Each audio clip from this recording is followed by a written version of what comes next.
Felipe el Oscuro, de Olga Warnes. Secretos, intrigas y traiciones del sexenio más sangriento de México. Índice. Apuntes personales. El mariscal de la destrucción. 2. El topo. 3. Margarita la socia. 4. Profetas de la Guerra Santa y los negocios millonarios. 5. Iván el Santo y la muerte en los pinos. 6. La favorita. 7. Feos, sucios y malos. 8. El capo del sexenio. 9. Los nadies. Agradecimientos. A las miles de niñas y mujeres deshechas, ultrajadas, calcinadas, violadas y asesinadas a balazos, silenciadas, denigradas, abandonadas en osario o carreteras, a sus almitas encendidas que deambulaban clamando justicia y paz, a las miles de víctimas inocentes de la maldita guerra de Felipe Calderón, a las que me dieron su testimonio y a las que ya no están, a la memoria de Javier Valdés Cárdenas, periodista y amigo que supo de este libro y me alentó para que nunca me rindiera. Apuntes personales. Quizás entonces se volvió malo o quizás ya era de nacimiento. Juan Rulfo, acuérdate, el llano en llamas. El traidor vive entre dos lealtades, en el doble sentido, en el disfraz. Ricardo Piglia, respiración artificial. Antes de la medianoche del 10 de noviembre de 2011, sonó el teléfono. Atendí por inercia.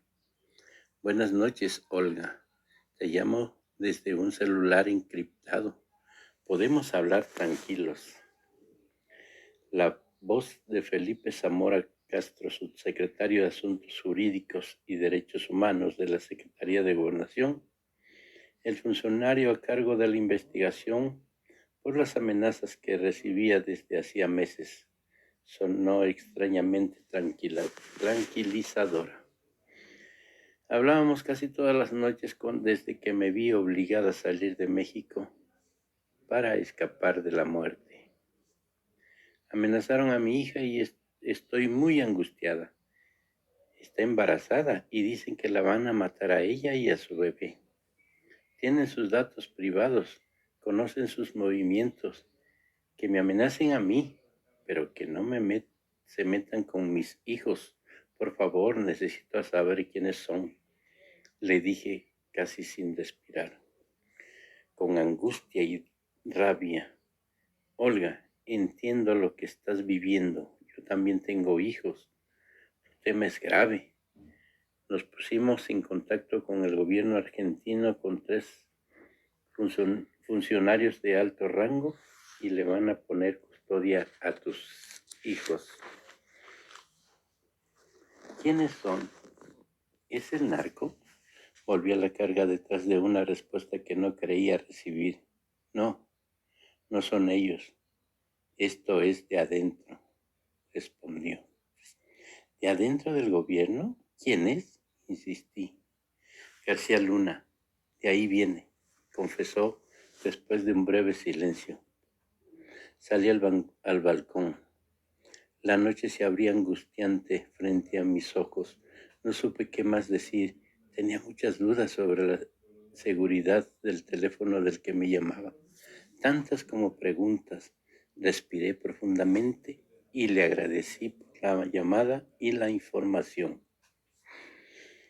Tenía indicios de que Genaro García Luna y sus siniestros policías, dueños de la tecnología más sofisticada y poderosa, amos del espionaje ilegal y el crimen, estaban detrás.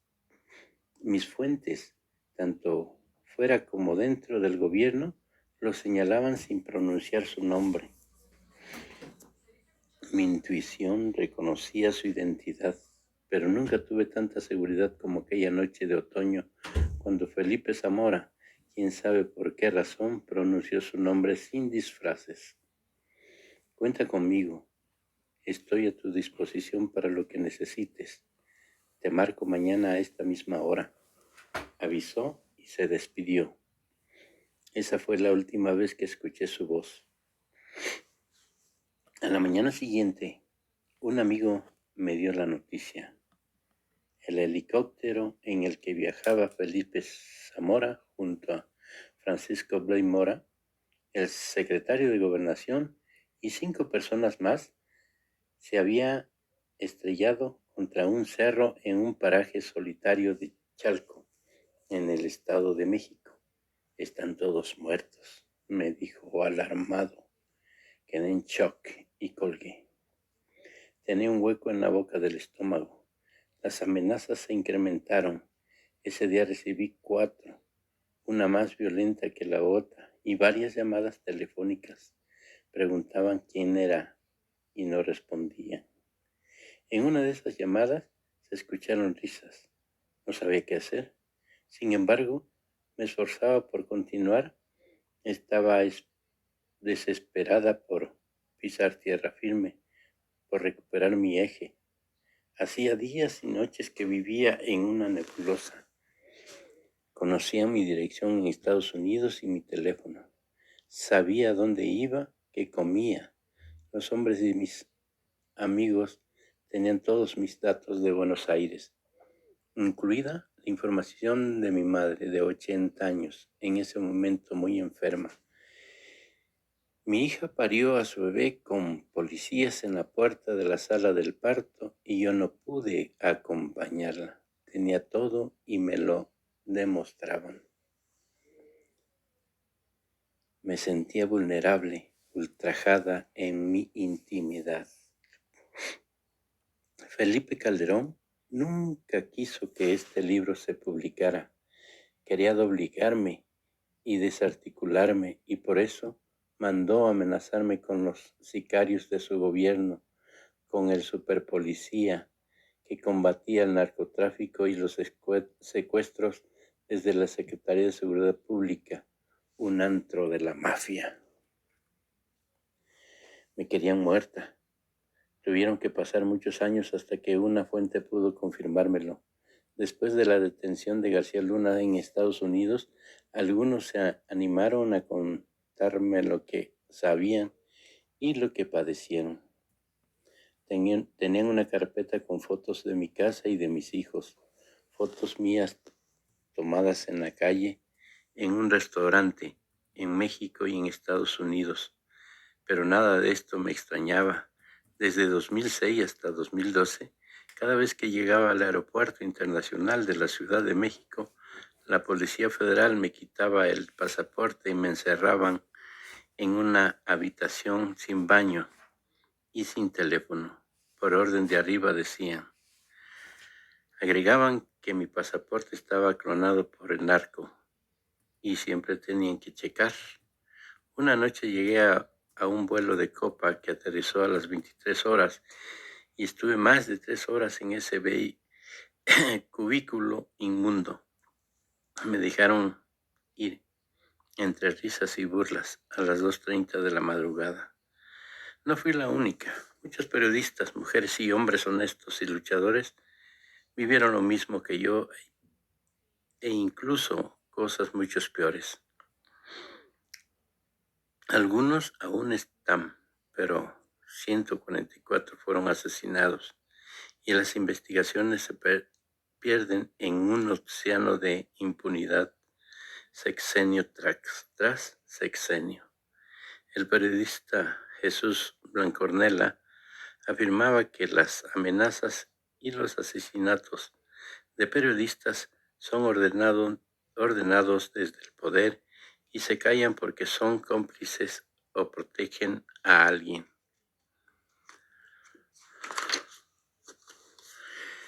El legendario fundador del semanario Z de Tijuana, al que tuve el privilegio de conocer hace muchos años, ya exiliado en Estados Unidos y con el cuerpo hecho un colador de los balazos que recibió en un atentado tenía razón. Nos piden pruebas, no tenemos pruebas, pero tenemos indicios y es suficiente. Los periodistas tenemos que ir adelante de la policía y del gobierno, que investiguen ellos y aclaren los crímenes y amenazas, me dijo el maestro. Recordar tiempos pretéritos es un mandato personal, un mantra, un ejercicio necesario, aunque ello me arrastre a un territorio brumoso, habitado por miles de muertos que clamaban la paz en un sepulcro. Me obsesiona perder la memoria de la rabia y la indignación, la memoria de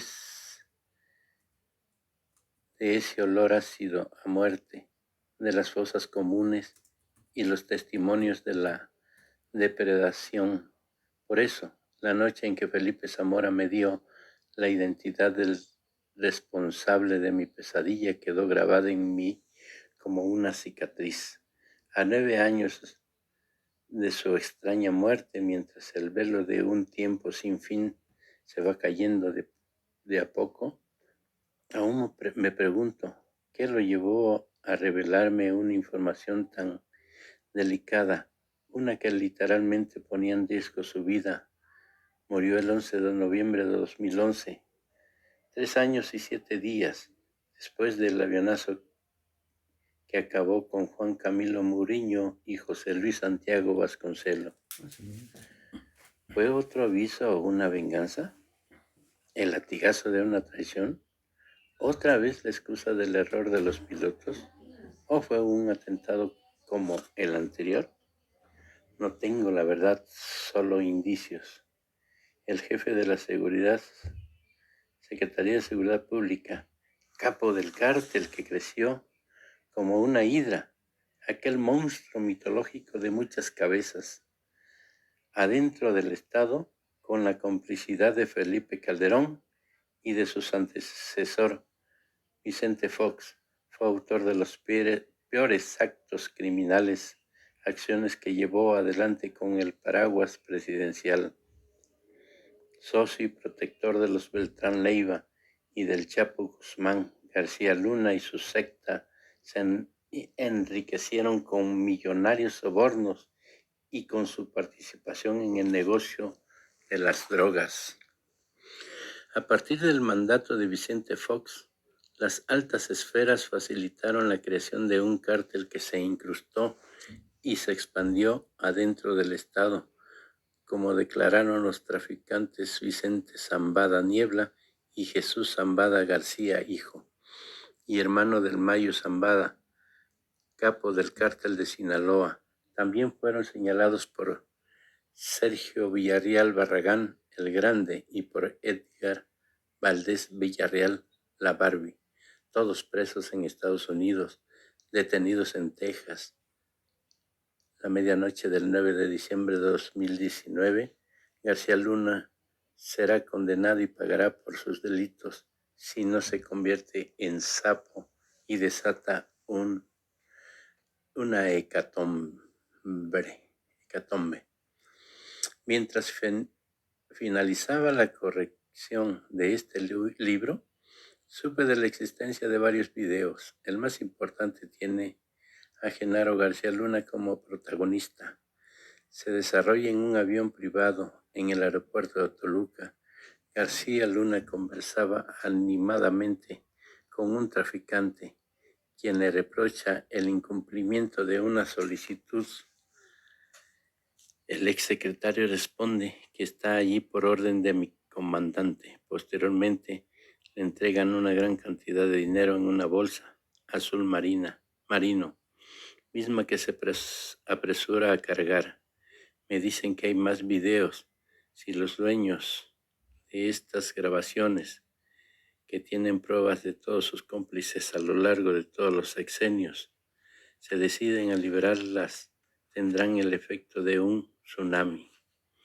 En medio de las escrituras de este prólogo, el Departamento de Justicia de Estados Unidos solicitó al gobierno mexicano la detención y extradición de Luis Cárdenas Palomino y Ramón Pequeño, miembros del círculo íntimo de García Luna, acusados de recibir sobornos millonarios del narcotráfico y de filtrar información confidencial a los cárteles. El Tribunal Federal de Nueva York tiene en su poder más de 120,000 pruebas, lo que implica que el policía preferido y protegido por Felipe Calderón está sentenciado. Lo mío, sin embargo, no fue nada en relación con las víctimas de García Luna y su pandilla de asesinos, los damnificados por los montajes, esos a quienes torturaban y obligaban a confesar su participación en secuestros o asesinatos que nunca cometieron, hombres y mujeres inocentes que desde hace años agonizaban en las cárceles como parias, sin culpa ni condena. No fui la única a la que amenazaban, seguían y espiaban. México es uno de los países más peligrosos del mundo para ejercer el periodismo. Durante el sexenio de la guerra, cuando la violencia se desbarató, hasta la locura y la geografía adquirió un tono negro muerte. Los objetivos del poder y de las organizaciones criminales fuimos y continuamos siendo los periodistas. Las cifras de asesinados y desaparecidos lo demuestran.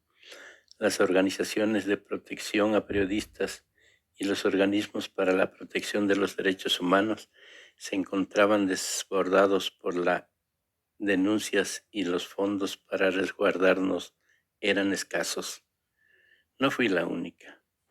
Las actividades ilícitas de García Luna alcanzaron a Edgar Monroy, mi asistente y colaborador, al que la Comisión de Derechos Humanos del Distrito Federal tuvo que colocarle custodia las 24 horas después de que una camioneta negra sin placas lo siguiera día y noche. También habían intervenido sus teléfonos y le enviaron correos electrónicos con amenazas. Finalmente, a finales de noviembre de 2011, la ONG Artículo 19 sacó a Edgar Monroy de México para reubicarlo en Praga, porque su vida, al igual que la mía, pendía de un hilo.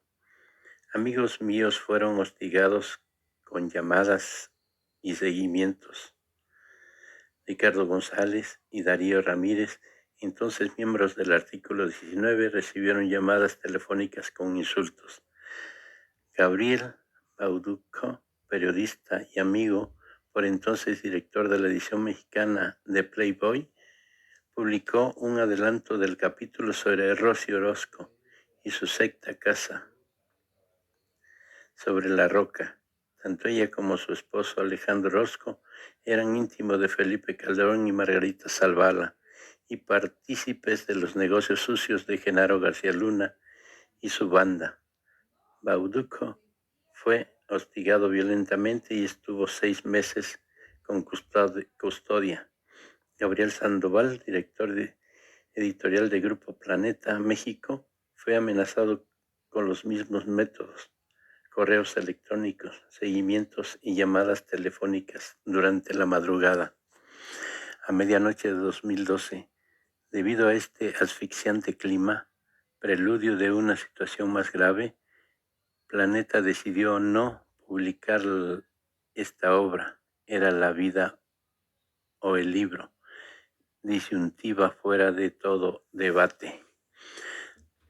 La policía me hundió en la tristeza y la desolación, y en ese estado permanecí un tiempo. Me pasé la vida sublevándome contra los criminales abusadores del poder y los castradores de historias, los que prohíben los sueños del látigo de la censura, los fascinerosos, los perversos y los críticos. No podía resignarme y no quería hacerlo. Guardé todos los archivos y me prometí que ellos nunca me iban a tumbar, que no les iba a dar el gusto. La muerte de mi madre, a la que también habían investigado, que ocurrió solo un poco después de la cancelación de este libro, y la conversación que mantuvimos la tarde previa a su partida definitiva me hicieron reaccionar verla entera y digna frente al cáncer que la consumió, sin una queja por los terribles dolores que padecía, me regresó a la tierra. Una lucecita en la hondura de mi alma me dijo a partir de entonces que algún día la vida me daría revancha. Este libro escrito entre 2011 y 2012 no es una biografía de Felipe Calderón, responsable del trágico derrumbe del país y cómplice de los actos criminales de sus funcionarios, actualizado con los datos esenciales. Es una pintura del sexenio más triste y devastador del México contemporáneo. Es una historia de traiciones, codicias, contubernios mafiosos, amores y odios, intrigas y muerte. No es un trabajo realizado de nuevo. Será imposible rescatado de la sombra donde intentaron sepultarlo. Vive 8 años más tarde con los sentimientos primigenios que lo alumbraron, el dolor y la indignación. Los personajes que albergan sus páginas son los hombres y las mujeres que Felipe Calderón eligió, en los que confió la tarea clave del gobierno y a los que, por complicidad y confabulación, les permitió lo inimaginable, los peores delitos, amigos sin mérito, neopanistas sin luces intelectuales,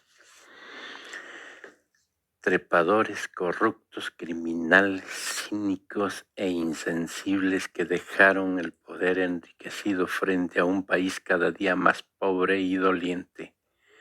A lo largo del viaje que me llevó a recorrer las zonas más calientes de la guerra de Felipe Calderón contra las drogas, me pregunté muchas veces, en medio de tanto dolor, cómo un hombre con una psicología inestable, intolerante, embargado por el resentimiento, alcohólico, sin una verdadera formación intelectual, que nunca accedió a un cargo de responsabilidad por el voto popular y que llegó al poder por la puerta de atrás, después de unas elecciones fraudulentas, pudo ser presidente de México.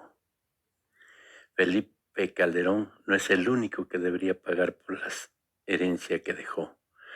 Los priistas que gobernaron durante 70 años y Vicente Fox, copartícipe del fraude electoral que le abrió la puerta de los Pinos y con el que pactó no investigar las corruptelas de los hijos de Marta Sagún, también son responsables.